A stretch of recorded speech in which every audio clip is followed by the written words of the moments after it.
నరు ప్రక్రియను ప్రజలు సీరియస్ గా తీసుకుని తమ ఓటు హక్కును కాపాడుకోవాలని ఎంపీ రేణుకా చౌదరి సూచించారు.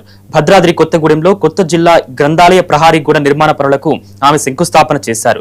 ఎంపీ ల్యాండ్స్ నిధుల కింద 10 లక్షల రూపాయలతో చేపట్టిన ఈ కార్యక్రమంలో ఖమ్మం ఎంపీ రాయసాయం రఘురాం రెడ్డి కూడా పాల్గొన్నారు.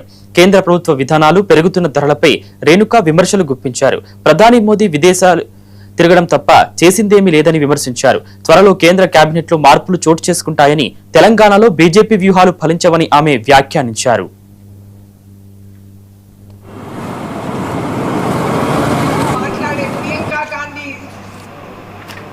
సహాయంతో వీటిని వ్యతిరేకిస్తూ రాజ్యాంగాన్ని కాపాడుకునే కర్తవ్యం మాకు ఉంది కాబట్టి మేము అక్కడ పోరాటం చేయబోతున్నాం.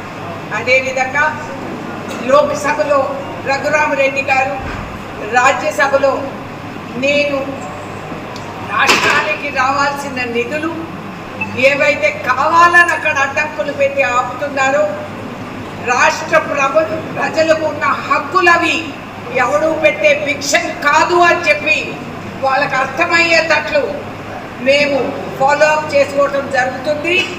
ఏదో ఆస్తిలో వాటా ఇచ్చినట్టు వాళ్ళ ప్రవర్తన మీరు గమనిస్తే ఇది ఓడ్చుకుందే, ఇది మాకు ఓటు లేదు అనేది మీ అందరికీ కూడా తెలవపరుస్తున్నాం.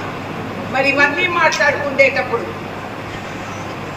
డెమోక్రసీ అంటే 4 స్తంభాలు.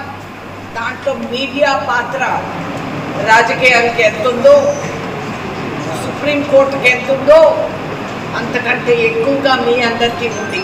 రాహుల్ గాంధీ గారి ఆధ్వర్యంలో రాజ్యసభలో సోనియా గాంధీ గారు ఆదేశంతో, లోకసభలో పార్లమెంటులో బాగా చక్కగా మాట్లాడే ప్రియాంక గాంధీ